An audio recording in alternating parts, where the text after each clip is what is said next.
Urmăriți un interviu în libertate, găzduit de Andrei Murgescu și Sorin Ujeniuc. În acest episod discutăm despre criza pandemiei de coronavirus cu chirurgul american Emmanuel Shapira. Our very special guest for our first podcast in English is Emmanuel Shapira, a surgeon from the United States that has very kindly agreed to join us in this conversation about the current coronavirus crisis. He's a native of Iraq, where he was born in 1998, right? Correct. And then he moved to London, and then finally to the United States, where he got a BA in philosophy, right, and won a BS in biology. In biology, right? And then he went on to study medicine, right? Correct. That's right.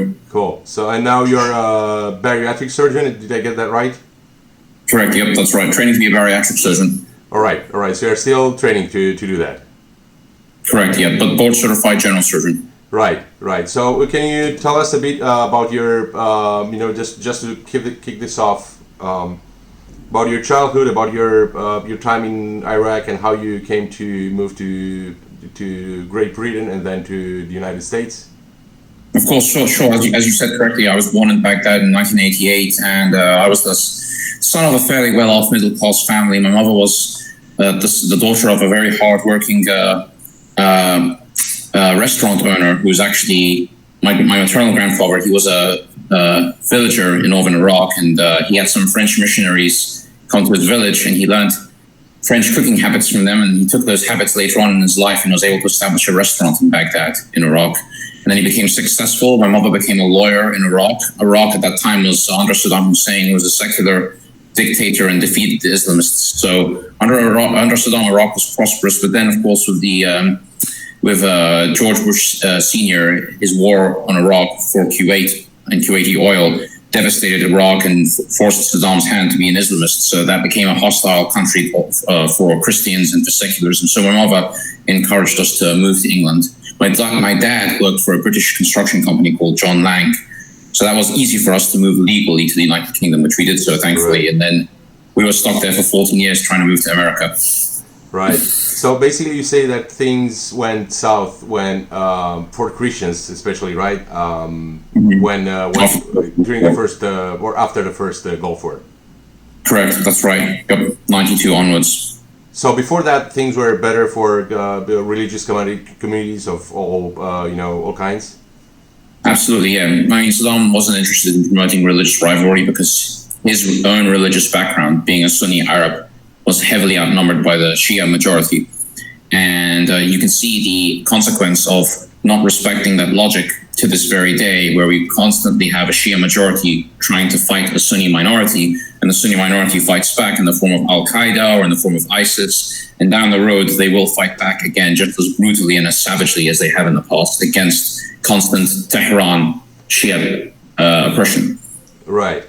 All right. So how were you received in the United States when you first went there? How were your first years? You're going to school, adapting to the life in the United States. You're basically in your teens, right? Yeah. I moved just before my 18th birthday. It was an excellent experience. I was welcomed with open arms. Everyone was very, very friendly. Of course, it helps to have a British accent, as you can imagine. Yeah. You still do have kind of a British accent there. Thank you. Yeah, I hope so. I hope to retain it as much as possible. But right. It was a very good experience. I mean, everyone was just friendly. I had to redo some of my coursework in England, the A levels, but otherwise it was a very good experience. I managed to get into medical school on time, on as average with everyone else. Right. Cool. So coming back to our days now, how are you guys holding up in there? How do things look from your perspective right now? I mean, at this moment they look a bit scary, but they don't yet look grim. Right. What's the outlook right now from where you're standing? As a nation, it's hard to assess. For the area that I'm in currently, I'm in the middle of a state known as Missouri, which is a state sort of in the middle of the United States. And then within Missouri, there are two very large cities. There's Kansas City, which is actually confusingly not in Kansas State. Yeah. And there's also St. Louis. Just like Kansas City, part of it is in another state, but most of it's in Missouri. Kansas City being partly in Kansas State, but mostly Missouri. But anyways, I'm currently in a very small city known as Columbia, which is where the University of Missouri-Columbia is at, training me as a weight loss surgeon. And it's a small town. Being a small town, I suspect that has protected us as long as possible from COVID-19 exposure, but it's only a matter of time. We have a lot of people that travel to St. Louis and Kansas City, and they are the people that will travel more internationally. But so far, our isolated remote location has limited number of cases. We basically had a handful of cases, and our first case occurred on Monday, which unfortunately led to a mortality within 24 hours. Oh, all right. So, there is talk of, this virus having different kind of effects right now in different countries. At this moment in Romania, we have 360 cases, I think. Somewhere around that, yeah. Yes, and at least discovered cases, because there is another discussion along those lines, because we had a lot of people coming back from Italy now, so hopefully this is not going to be a problem. But right now we have 0 deaths. So in here people are kind of scared, but still relaxed a bit. And there's, talk about, do we need to panic? All this talk about this is going to go exponential at some point. Is looking good now, but things are going to go bad. What's your take on that? I think at the moment, a very controlled but very great fear needs to be put in place. Not so much for the government to take over and take advantage of people's individual liberties, but everyone needs to come together as a people, or they will all fall together as people. There's only so much that can be done. Now, with 360 cases and 0 deaths, I salute Romania for attaining that. Part of the problem with this disease in general is how difficult it is to track. A lot of these patients are asymptomatic for up to 2 weeks. Yes. On average, a patient catches the disease and remains without symptoms for about 5 days. Right now, if you really truly are at the early stage of the infection, then maximum intervention in the form of quarantining and testing every single possible individual exposure might achieve results similar to some of these other nations that have escaped fairly unscathed. But the problem in Romania is that we don't actually test that much. Right. We do have, I think, around 50 to 200,000 people coming from Italy since the outbreak in Italy, and they don't actually respect the quarantine. We have a national emergency state since last Monday, I think. And the government tests just the people that came from abroad and close contacts of those people. So we don't have yet deaths. That's actually because I think we have just 2 cases of people over 70 years old that were infected. But still the testing part has to be a bit accelerated, I think. Correct. I mean, there's 2 ways to approach this, basically. This is kind of like fighting a war. You either put everything you've got at the borders and you defend with everything you've got, which is kind of the model that South Korea has adopted, and it seems to have worked so far for them, where we're basically being invaded by a foreign entity. And there's 2 ways to deal with that. You either let them into your territory and then try to deal with them slowly in a war of attrition, or you try to stop them at the gates to minimize their intrusion. So when you don't have enough resources up front, when you're caught off guard, you can't defend the borders. So a lot of nations that have been initially caught off guard are basically forced to do that. They're trying to draw out this epidemic. They're trying to limit the rate at which people are being infected and developing critical illness, so that their hospital systems don't get overwhelmed. A lot of the nation's top scientists are foreseeing that for the next couple of months, we're going to be in this state in the United States where we're socially isolating, we're avoiding all non-essential work, we're trying to limit the number of exposures over a period of time. Eventually, everyone will be infected.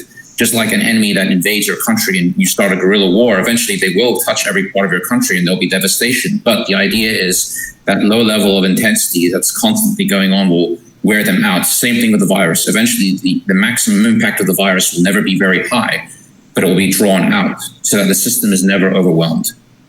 Yeah, actually, from that point of view, I think even though our medical system, it's not our health system is not so good, We do have an advantage because I think we're the fourth or fifth country in the in the EU on critical care beds, and I think we're somehow basically what happens is that we're just afraid of that. Maybe our system will be overwhelmed, but somehow we do have about 2,700 beds, I think, with per 100,000 people, I think. Yeah, with ventilators basically, and that's hopefully we're not going to go over that. Right now things look relatively good, but God forbid. On that subject, I was going to ask you. This might seem like maybe a very straightforward, maybe a stupid question. Why are those ventilators so critical to patient care, especially critical patients? Absolutely, no, not a stupid question at all. A mechanical ventilator is basically a machine that does two things. One, it provides oxygen and removes carbon dioxide by providing flow of air. And then the second thing is it provides an artificial physical connection between the source of oxygen and removal of carbon dioxide and your lungs. So you need two things in order to provide oxygen and remove carbon dioxide. You need to be able to be awake and have an open airway. And then you need to be able to have the strength to pull in the air through your muscles. So the ventilator does both of those things. You have a tube that goes down your mouth into your airway, known as the trachea in English. And the mechanical ventilator will do that. And the second thing it does, as I said, is it provides the oxygen that's needed for normal cell function and removes the carbon dioxide. So patients who have coronavirus, they will have severe lung inflammation and lung damage. Their lungs fill with fluid. It becomes extremely difficult for them to breathe, so they're not able to bring in enough oxygen. Eventually, they tire. It becomes very tiresome for them to breathe, and they stop breathing effectively. And so for that reason, the intubation, what it's called, is needed. We put a tube down their throat into their airway. So the mechanical ventilator is basically a rescue therapy. And a lot of these patients will remain mechanically ventilated for sometimes up to 2 or 3 weeks, maybe longer. Right. But that's the case for every patient that gets the coronavirus, or just for the ones that are critical? Correct. Just the ones that are critical and those who need support. I mean, doctors have various lab tests, but also physical examination is a very key thing. And doctor must examine the patient, look at how well they're breathing, if they're getting tired. And then at that point, they can decide, do they need the tube to go down their throat? And do they need the mechanical ventilator to provide them with oxygen? So not everyone, but those who are critically ill, those who need an ICU bed, they probably need the ICU bed because they're on the ventilator. Okay. And for our listeners, if it comes to that, if some people are going to get ill and they are isolated in the house and they're not allowed to go to the hospital, or the hospital doesn't have enough room for them, what should they expect concerning their state of health, and what should they do to keep as healthy as possible in those conditions? Well, the symptoms to watch out for include fever, fatigue, and coughing. And these are very vague symptoms. If you're able to continue your everyday basic function and you're able to breathe without feeling progressively tired, and this is very important to be around. If you are being quarantined at home and you're with a loved one who's healthy as you are, it's important that they keep an eye on you and you keep an eye on them, because a lot of times you may not know or you may not appreciate that you're not breathing well. You may feel sleepy and tired, and that would be devastating. So keeping an eye out for each other, and then basic things like getting enough sleep, getting enough fluid, getting enough nutrition. Those are all very, very important. Getting a little bit of exercise, even inside of the house if possible, absolutely do so. And then, the reason why you're being quarantined, of course, is you can't stay away from your elderly loved ones. So don't bring the disease home to them. Let's move a bit on to how everyone responded. So we know that there is huge amount of controversy around what the WHO did or how they tackled the situation. And again, it's hard to kind of see through, because obviously all of us, as much as we wouldn't like to have, we still have our biases, and we might be maybe more biased to bash the WHO or the Chinese, but on the other hand, we do have, some of our governments have had poor reactions. There were signs that things were happening, and still our governments didn't react. So I think we can blame China. We can safely lay a good amount of blame on China, or namely the Chinese government, because I think that the normal Chinese people don't have anything to say on this. I mean, it's not their fault. It's the fault of the communist Chinese government. But at the same time, both the WHO and our governments could have reacted better to this. So can you tell me something about how you see the WHO reacting, and how do you think they actually managed to tackle the situation? Well, this is an ongoing problem. I don't think the WHO is providing any level of competence at this time. Back in the end of December, they swallowed the Chinese lies that this was not contagious human-to-human transmission. Back in mid-February, they swallowed again the Chinese lies that China had no new cases. That's impossible. The level that the epidemic had reached in China, the ground zero source, was so severe that there was no chance that they had contained it whatsoever. That made no logical sense. So, even some doctors in my institution began talking and praising, China's got this under control, and they are alluding to China and how it has a strong hand, and how the government in the United States should also have a strong hand and force people to basically enforce the quarantine. The fact of the matter is, in many parts of the United States, there already is a total quarantine enforced. For example, in California, where everyone is being told to stay at home. But it's a matter of whether the people are willing to listen to their government. And of course, the United States, Americans are very good at not listening to their government. In fact, that's how the United States was formed initially. But that aside, the World Health Organization ignored Taiwan's warning that this was transmissible human to human.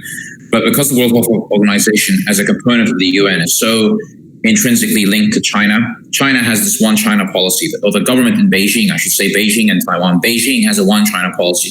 They do not tolerate any kind of official interaction with Taiwan. So Taiwan's warnings fell on deaf ears. And just to go off topic a little bit here, but the Chinese government knew what was going on. They knew this was being spread human to human.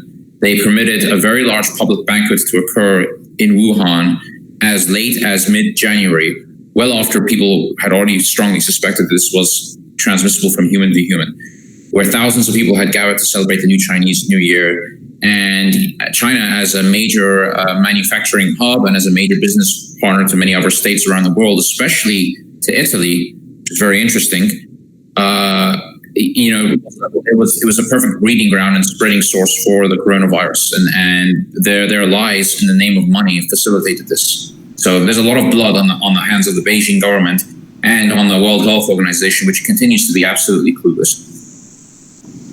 There was talk on the internet about a week ago about a paper that was published in Wuhan, and I have to look this up because I have to get the quote correctly. So basically there was a paper published at Wuhan Institute of Virology back in March 2019. And this paper specifically warned about the very real possibility of an outbreak, and I quote here, of SARS or MERS-like coronavirus that will originate from bats. The paper also mentioned that China is the most likely the place where the outbreak will originate. So we do know that information was out there for the scientific community, and technically that information should have circulated.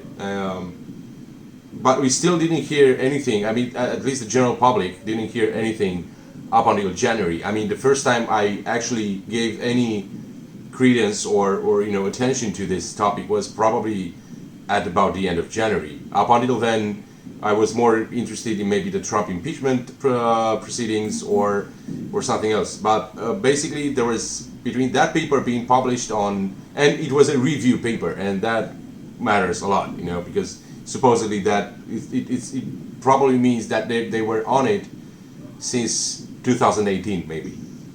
So it's weird that we had that the paper in March 2019, and here we are in March 2020 with this pandemic on our hands. So it's how does the information circulate in the scientific community, and what do you think the scientific community, or what leverage do you think they have in the among politicians Right. or decision makers? Sure, and I have to confess, as a surgeon, my area of domain is a little outside of this, so I'm speaking more as an observer than as a virologist or immunologist. But there are signs of how infectious the virus can be. But at the end of the day, the only way to know if a virus can be the easiest way to know if a virus can transmit from human to human is to have a situation where a human is infecting another human potentially, or exposing another human being, and this happened at the end of 2019 in China's exotic wet market. So it's very difficult to predict. It's possible there are many other predictions being made like this all the time. No one was able to accurately predict MERS when it came out in 2013, 2015, or SARS in 2009. But the fact of the matter is, all these viral pandemics are originating from China's exotic wet markets, where they have wild and domesticated animals in terrible cramped conditions, where these virions, they can transmit easily from species to species and eventually to human. It's basically a perfect breeding ground for these viruses to infect, replicate, mutate, to pick up genetic mutations that make them resistant and more deadly than others. And that's basically what happened with this coronavirus. And we already have, from what I gather, we already have two strains of this virus. One which is more aggressive, which is the S type, I think, and one which is supposedly less aggressive, which is the L type. I don't know the differences, but it already has two different strains, and it's been Correct. just a few months in. But what Correct. Viruses can do this. Okay. Sorry? What I've read is that SARS coronavirus has some fast mutation gene.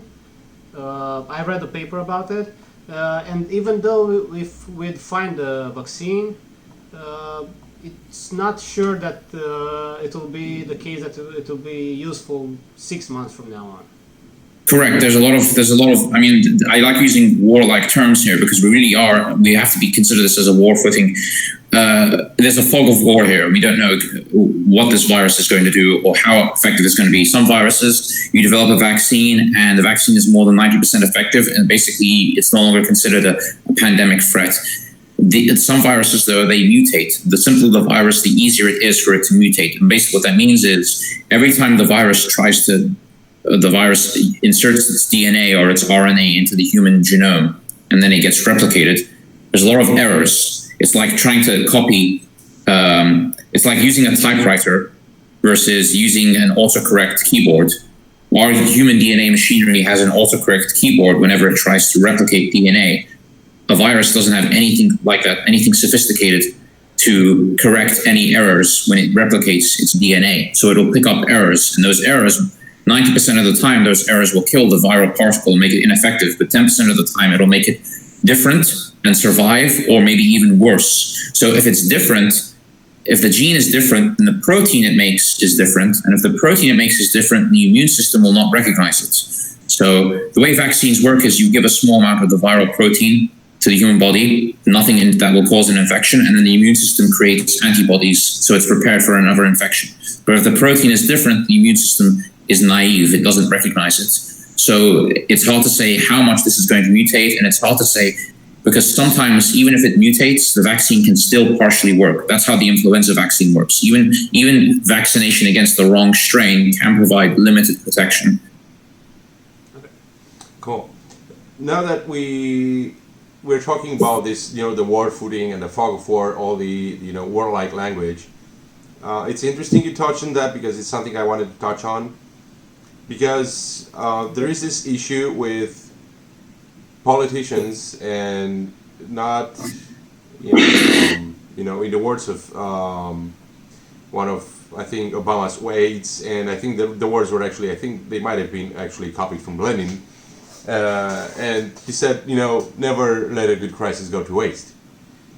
Meaning that, and the reading would be that,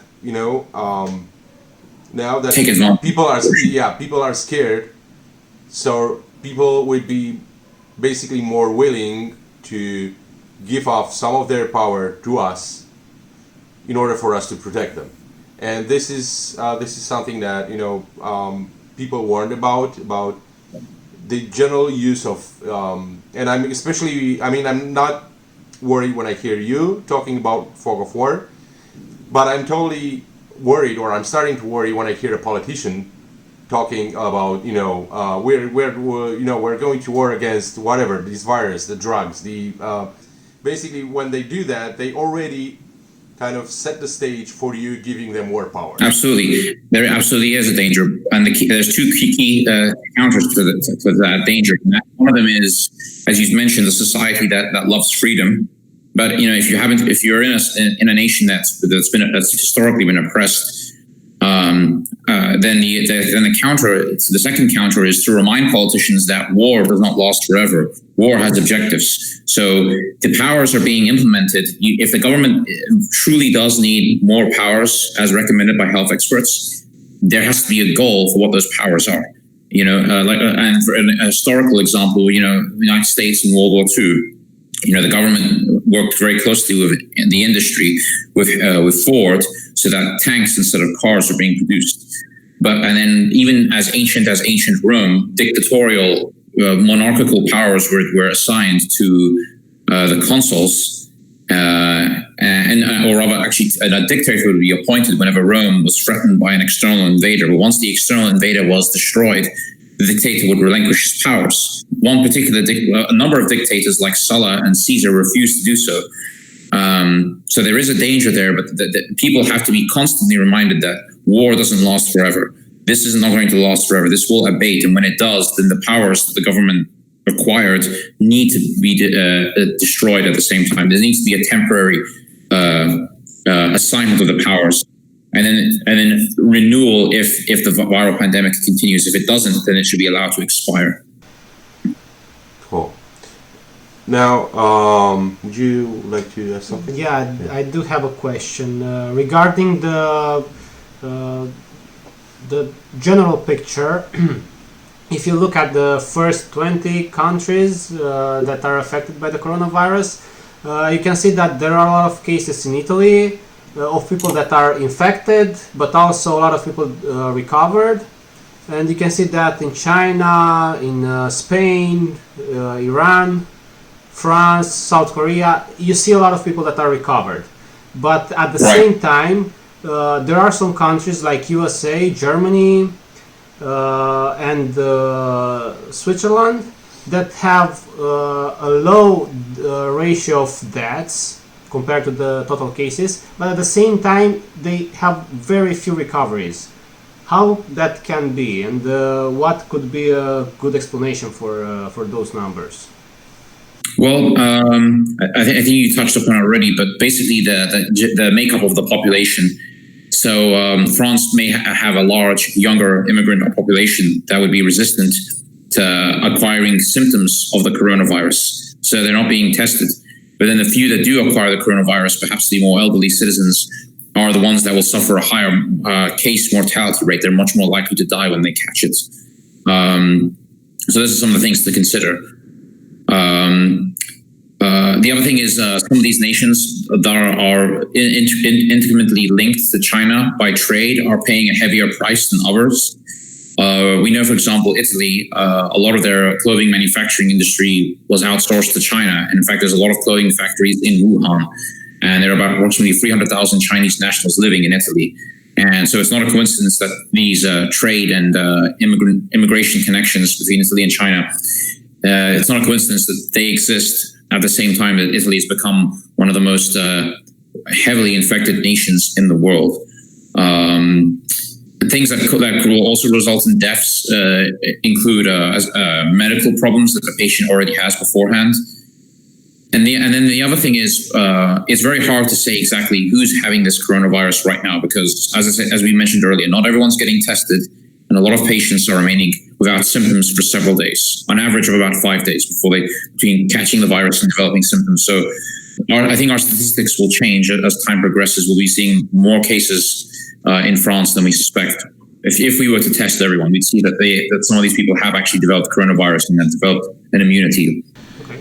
Yeah, it was curious for me because in the USA you have a lot of 147 recoveries, in Germany around 200, in Switzerland 15, and there are still a lot of active cases in those countries. The death rate is also small in these three countries, and compared to Italy, for example, where you have 37,000 active cases and 5,000 recoveries. Yeah, and I suspect there's a lot more cases in Italy than we're let on, and perhaps in all those other nations as well. And it's very possible that some deaths are occurring without being aware that this is caused by the coronavirus, or some people are dying with the coronavirus from something else. Yeah, that's the case mainly in Italy. I think 80% of the people that died had one or two critical illnesses before contacting the coronavirus. Correct. That's right. And that touches upon a medical topic known as physiologic reserve. The elderly, those who already have medical problems with their liver, their lungs, if they have chronic lung disease, if they have cirrhosis, if they have kidney damage, if they have high blood pressure. These are patients who, when they develop the coronavirus infection, the virus triggers a massive immune response, and that immune response causes massive inflammation, damage to the internal organs. And if you've already come into the hospital with one or two of your organs already badly damaged, you've already set yourself up for a bad outcome. So, right. So there is this issue of the immune system basically going a bit rogue and doing even more damage than the virus itself. So basically the immune response is more dangerous, or can be more dangerous in some situations. Correct. And actually, this is very often the case. We need to have an immune system still to defeat the virus. The virus is still will damage our bodies by itself. It's not good to have this virus if you have no immune system. But this is a problem that's encountered in actually multiple diseases. Even in someone who is for example, if someone was to drive a car and smash their car against a pole, and their body was to suffer massive trauma, their own immune system would start attacking their own organs sometimes. This is known as multiple organ failure. And what the virus does is it triggers such a massive response of the immune system. The immune system, as you said, it goes haywire, it starts attacking its own system, it releases fluid in the lungs, but also starts attacking the liver and the kidneys. As I said, this is known as multiple organ failure, and it's very tricky to treat once it begins. Ibuprofen. What's all the talk about it? Because there's talk about it's good for you, it's not good for you. Initially, as a completely layperson in terms of medical science, I know almost nothing. I thought that, or there was some talk that basically it was bad to lower your body temperature, but and actually that some maybe some Italian elderly people self-treating themselves, they lower their body temperature and they allow the virus to grow. But from what I understood by reading your posts and other articles, the explanation is far more complex than that, right? It has nothing to do with body temperature, or does it? Or what would be the case here? Well, that's a very good topic that you raised there, Andre. I mean, first of all, this has been a debate that's been raging for many years, but it's kind of a debate that's very inconsequential in my opinion. What should we do with patients who have a fever? Once you reach a certain temperature, your organ functions begin to slow down, and you begin to damage your own organs. So above a certain temperature, above 40 degrees centigrade, your temperature starts to damage yourself. But it also damages the virus's ability to replicate. The tricky part of this is raising the temperature will slow down the enzymes in your body that produces DNA. The virus uses the exact same machinery that you have to produce DNA. So the only way to slow down the virus from reproducing is to slow down your own cells from reproducing. So what do? Do you make it the situation worse for yourself and the virus, or do you make the situation better for yourself and your virus? And it's a debate that's been raging on for many years, and there's no conclusive answer one way or the other. Now, as for ibuprofen, this is a little, the ibuprofen lowering the temperature of the elderly patients and potentially killing them, that's almost certainly not true. Those patients were going to do poorly anyways. If ibuprofen is going to kill you because you needed that extra temperature, you're probably going to die anyways, unfortunately. Not to sound callous and cold, but more important things like going to the hospital, getting fluids, getting oxygen would have saved their lives. It's quite possible that they deluded themselves into staying at home, taking ibuprofen, feeling good, and then not going to the hospital like they should have. It wasn't the ibuprofen that killed them, it was their own delusion and self-reassurance, which is unfortunate. So anyone who has symptoms, you can try to comfort yourself, but you should go get checked out by a doctor. That's one point. And then another point is, they did a study that showed that ibuprofen may potentially raise the levels of a protein receptor that's used by the virus to invade. But I've actually done an extensive research on this, and there's actually no evidence out there whatsoever that it does this. The World Health Organization minister quoted a French minister. The French minister quoted a French doctor, and this French doctor treated 4 patients, all of them pediatric patients. All of them, unfortunately, did poorly after she gave them, or they were given ibuprofen. But 4 cases is not cause and effect. You can't have a pandemic of hundreds of thousands of cases potentially around the world and rely on 4 cases to come to such a sweeping conclusion and make people panic about ibuprofen, which is otherwise going to be very important, not as a life-saving drug, but as a quality of life drug. People are going to be at home miserable. They're going to be self-isolating. A lot of patients will have coronavirus. They won't need hospital care. They won't need critical care. They'll be told to stay at home and not infect anyone. When they're at home, they can drink water. They can take limited amounts of ibuprofen, make themselves comfortable, not infect anyone else. So there's no evidence whatsoever at this time that says that ibuprofen worsens coronavirus infection. I've talked with a lot of people that elderly people that are walking the streets right now, and they actually don't believe that the coronavirus is real. And there was a time, I think in the first weeks in January and the first weeks of February, when the televisions in Romania, just some of them promoted the idea that the coronavirus is just a hoax. And probably that's one of the reasons that they usually watch those televisions. So that's probably one of the reasons that they don't. Correct. And this is the thing. I've been very critical of people who have been blaming Trump in America or anyone elsewhere of this, because what they've done is they've created a situation where a large proportion of the population will basically say, well, this is a fake crisis. As you said, don't let a crisis go to waste, because it's an opportunity. When there's a crisis, there's an opportunity. People have a lot of solutions, and they're looking for a problem. That's what they want. That's what communism is. Communism is a solution that's looking for a problem. So these people, they have these solutions that will destroy society or destroy our fairer forms of government, stronger forms of government that aren't strong against us, but strong against our enemies, against Western civilization. And they would love to compromise them in the name of solving this crisis. But Trump didn't lie to the United States. He didn't suppress physicians' knowledge.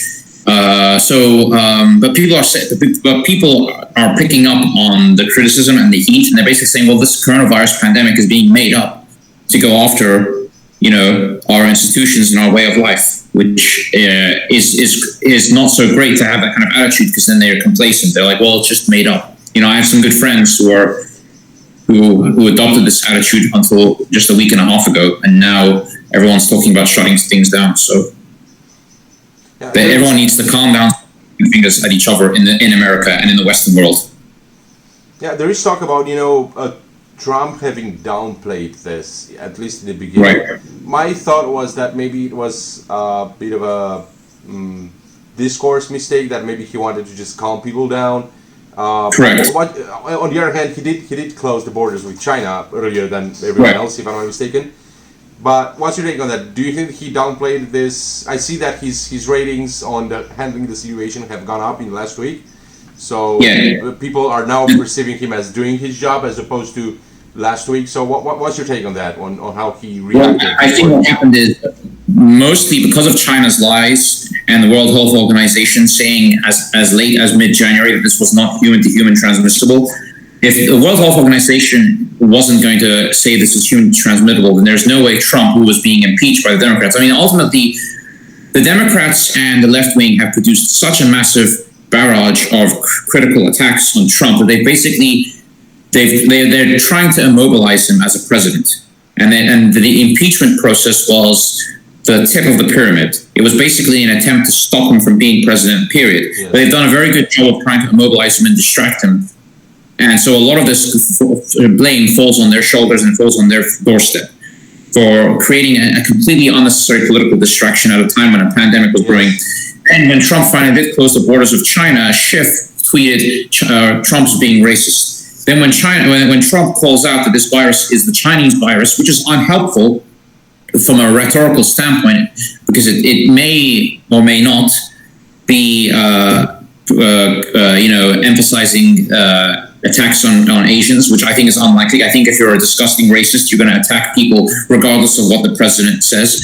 But when he says things like the Chinese virus, you have people like AOC, Alexandria Ocasio-Cortez, saying, "Oh, this is racist, blah, blah, blah, don't call it the Chinese virus." But the fact of the matter is China lied to us. So between China's lies and the Democrats distracting Trump, and then Trump now campaigning in the political season, there's nothing to suggest that Trump missed something huge. But I think a more legitimate line of criticism is, as you said, 2 to 3 weeks ago, he wasn't perceived as doing his job around the end of February. We're now at a state of almost at a state of crisis. I would say we are a state of crisis in America because of all the masks, the N95 masks, and a lot of food and basic supplies have been hoarded by the civilian public, and that's completely unnecessary and inappropriate of them to do so. They've taken away the supplies from us. So just to go back to war analogy, if there is a war, who should have the guns, the soldiers or the civilians behind the lines? I mean, the civilians should be ready just in case, but the people who need the weapons are the soldiers who are going to fight the invader. And so nurses and doctors are taking care of patients without the necessary equipment. And I think what should have happened is this is the problem with having a totally libertarian form of economy. Everyone will just buy according to their benefit and the benefit of society. But in a time of pandemic, it's very hard to see someone else's benefit or to think about the doctor or the nurse if you're a selfish person, and you are selfish. So what I think should have happened is someone with more moral authority or someone with legal authority should have said, okay, stop selling the PPE to civilians, hoard them for the hospitals. And then the thing is, if the doctors and nurses can keep this under containment in hospitals, then the civilians won't need the PPE. You have people walking out on the streets with face masks on that do nothing against the virus, but we can't perform basic surgery in our hospitals because we've run out of masks. So right, this brings up an interesting point, because in a more moral society where people won't just run for stuff and hoard stuff to their homes, if they kept their own morality, then you wouldn't need to go to a higher moral authority. But this way, if people renounce their own morality, then obviously you are definitely making a point here. Then you definitely have to go to someone and tell them, look, please just don't let people hoard all that stuff because we need it. So yeah, that's a very interesting point. Is an unfortunate side effect of atheism. When you have no God in your life, you look for God in the government. But you know what? The government is always going to be flawed, so they'll always produce a very, very flawed God, and they'll always produce a very, very, very flawed utopia. There is no utopia. Yes. So, yeah, we totally agree here. Wow, this is... But maybe perhaps a little disagreement. I think at this time of crisis, we do need the government to step in now. It's too late. We need a bit of a strong hand.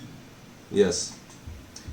Okay, no, I'm out of questions. Well, this has been nice. Do you want to flip the tables a bit and have you asking us some questions from your perspective, just to, if you have any curiosities you want answered or something that, maybe sits on your mind or you like to know? This has been a very enjoyable conversation. I think I've learned as much from you guys as you guys have learned from me. So thank you very much for having me on. And thank you for agreeing to talk to us and for all the great insights. And hopefully we'll have you back. We'll have you back soon. Yeah, it will be interesting to have a discussion about the health system in the USA. A separate discussion about that, if you're keen to that. Yes. Yeah, absolutely. Yeah. Let's see. And we'll probably come revisit even this coronavirus topic, hopefully on happier notes. Awesome. Cool. Thank you again for coming in, and I hope to talk to you again. Likewise. Thanks, Andre. Thank you. Bye.